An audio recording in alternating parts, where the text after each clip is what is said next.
Pessoal, começando mais uma edição do Linha de Frente aqui pela TV Aratu do SBT e também pelo Aratu On. Estamos no Movimento Brasil Livre, é o terceiro congresso do MBL aqui na Bahia.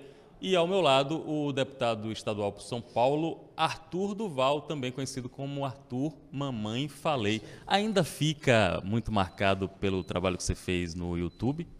Cara, sim, na verdade não é um trabalho que eu fiz, é um trabalho que eu ainda realizo. Eu costumo até brincar com as pessoas que, muito mais do que um deputado, a gente é um agente de comunicação. O nosso papel institucional ele é menor do que o nosso papel de militante, do nosso papel de comunicador, né?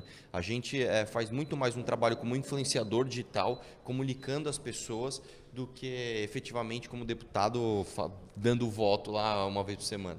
Eu vou querer saber a experiência de Arthur agora na Assembleia Legislativa, querer saber como é estar do outro lado, ser um pouco vidraça também, mas a gente não pode deixar de mencionar a situação nacional. Daqui a pouco a gente vai conversar com Kim Kataguiri, que é o deputado federal pelo MBL, pelo Democratas, e ele vai poder falar um pouco sobre a reforma da Previdência.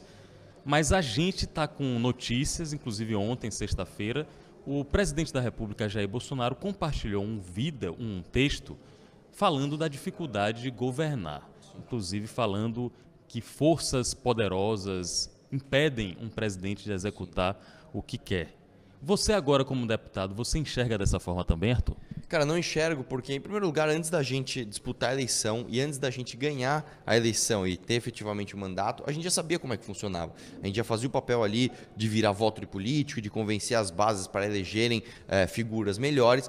Agora, o que eu acho que está acontecendo, e isso é uma crítica que eu tenho ao governo do Jair Bolsonaro, que eu acho que é um governo que tem os valores corretos, representam ali uma vontade popular de se mudar o Brasil de maneira estrutural, realmente ali fazer as reformas necessárias, é justamente colocar essa culpa de falta de articulação em outro lugar. Pô, eu não consigo articular enquanto presidente, então vou jogar a culpa no, sei lá, no Congresso e nas pessoas que estão lá. A gente tem sempre que lembrar que todos os deputados que estão lá, gostemos deles ou não, estão lá porque pessoas votaram neles e eles foram democraticamente eleitos. Agora, o Congresso não é um puxadinho do governo. O Congresso não tem obrigação de... O governo chega com um pacote de leis, joga lá na mesa do Rodrigo Maia, o Rodrigo Maia é obrigado a votar. Não é assim que funciona. É justamente o papel do governo, através de seus líderes no Congresso, etc., de articular politicamente para que aquilo seja passado. E articulação não é tomar lá da cá. A articulação, a boa política não é negociação de cargos, não é mensalão, não é esse tipo de coisa. A negociação, a articulação é justamente você, pelo poder de convencimento, pelo poder de negociação, conseguir fazer com que os seus pares façam a aprovação daquilo que você, enquanto governo, acha necessário. O Arthur, e o presidente, com quase 30 anos de mandato parlamentar, já poderia saber disso, não é? Na verdade, assim, eu acho que tem uma grande diferença entre você fazer parte do Poder Legislativo e do Poder Executivo. Enquanto você é Poder Legislativo, você representa uma parte da sociedade que votou em você por causa de causas específicas. Quando você vai para o Poder Executivo, já é diferente. Você tem que administrar um país, então você tem que lidar com outras pessoas que representam outras parcelas da população que nem sempre vão pensar de acordo com aquilo que o seu governo propõe. Cabe ao Poder Executivo, né, justamente esse poder de amenizar os conflitos e administrar isso da melhor forma possível. Eu acho que, apesar do próprio Jair Bolsonaro e sua equipe de governo muitas vezes terem os valores corretos e terem boas intenções, eles não têm ali a habilidade necessária para se administrar, para se fazer parte ali do Poder Executivo do Brasil, que é responsável pela administração do país. Eu estou com o Arthur Duval, o Mamãe Falei. Pelo que você falou aí agora há pouco, dá para entender que talvez o presidente ainda esteja com alguns comportamentos de campanha. É isso mesmo? Você acha que agora ele poderia já estar na coalizão nacional e não fazendo enfrentamentos? Olha, eu acho que assim, eu não diria comportamento de campanha, eu diria justamente uma ideia errada do que é ser um administrador. Novamente, quando você é um militante ou quando você faz parte do Poder Legislativo, o seu papel é justamente ser combativo, o seu papel é justamente colocar as suas ideias e rebater as ideias contrárias. Agora, quando você é um administrador, o teu papel é outro. Então, eu acho que, por exemplo, O governo Bolsonaro é um dos menores articuladores da reforma da Previdência, por exemplo. O próprio Kim Kataguiri, os parlamentares do Partido Novo, fazem muito mais pela reforma da Previdência do que o governo, do que dos parlamentares ligados à base do governo. Então, eu acho que é muito mais uma questão de se parar de se preocupar com Golden Shower, com guerra de narrativa, com like no Twitter, e muito mais se preocupar com a administração do país. Eu acho que é essa a crítica que eu faria hoje ao governo. Você está aqui na Bahia. Em Salvador é administrada pelos democratas, mas o Estado é administrado pelo PT e tem uma excelente votação aqui no Estado. É histórica a votação do PT.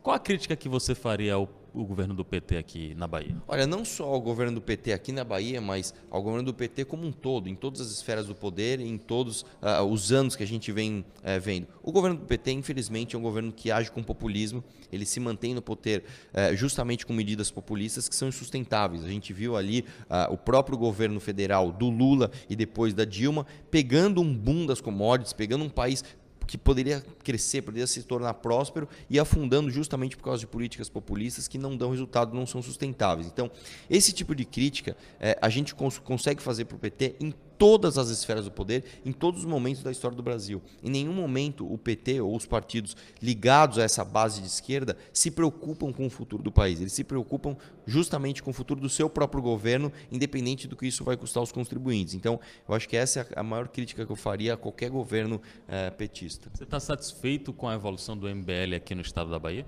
Muito. Eu acho que não só no estado da Bahia, mas especialmente no Nordeste como um todo, o MBL tem crescido demais, porque existe uma demanda grande da população aqui dessas regiões que se sentem abandonadas pelas narrativas mais da direita, pelas narrativas que realmente se preocupam ali com a responsabilidade fiscal, com a austeridade, com respeito ao dinheiro público. Então, eu acho que o MBL aqui do Nordeste, de todos os estados do Nordeste, tem feito um trabalho excepcional, justamente ali de convencimento, de trazer as pessoas para a informação, de mostrar para as pessoas que muitas vezes aquelas soluções fáceis que aparentam vir ali magicamente dos governos de esquerda, na verdade não representam a realidade dos fatos. Então, o nosso trabalho é um pouco mais complexo, é um pouco mais difícil, porque a comunicação é complicada para você, às vezes, desfazer um mito ou uma promessa que fizeram de maneira irresponsável, mas eu acho que o trabalho do MBL aqui tem sido feito com muito carinho, muito afinco, e o resultado está aí. Com o 3º congresso aqui do MBL estadual, a gente sempre quer, e é impressionante, isso é uma coisa assim, não querendo puxar saco, mas o povo do Nordeste é um povo muito mais caloroso do que de outros estados do Brasil. É impressionante o carinho que as pessoas têm quando você, enquanto um político de São Paulo chega aqui, as pessoas te abraçam, gostam, perguntam, se interessam. Então, acho que essa é uma característica do povo nordestino como um todo, que está sendo muito bem aproveitada pelos coordenadores do MBL daqui. Então, eu só posso desejar um bom mandato como parlamentar em São Paulo, até porque a capital, a gente costuma dizer que é a segunda maior cidade em baianos do Brasil, só perde para Salvador, em quantidade de baianos. Então, se você fizer um bom mandato lá, vai estar ajudando muitos baianos, e boa sorte. Que bom, muito obrigado. Eu espero que todo mundo ali se identifique com as pautas que o MBL propõe, justamente de diminuição da máquina pública. Deixa o cidadão trabalhar, deixa muitos imigrantes aqui do Nordeste vão para São Paulo para quê? Para se encostar no governo? Não. Vão para trabalhar, são pessoas trabalhadoras, são pessoas que, se você deixar o cara livre, o cara trabalha, o cara produz, o cara vai ser uma fonte ali de renda, o cara vai ser um valor humano.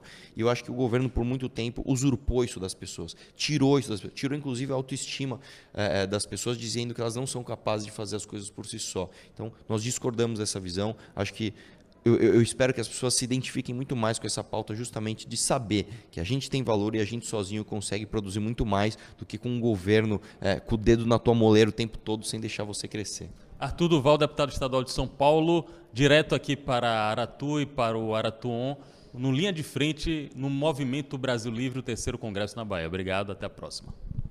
Obrigado, mestre.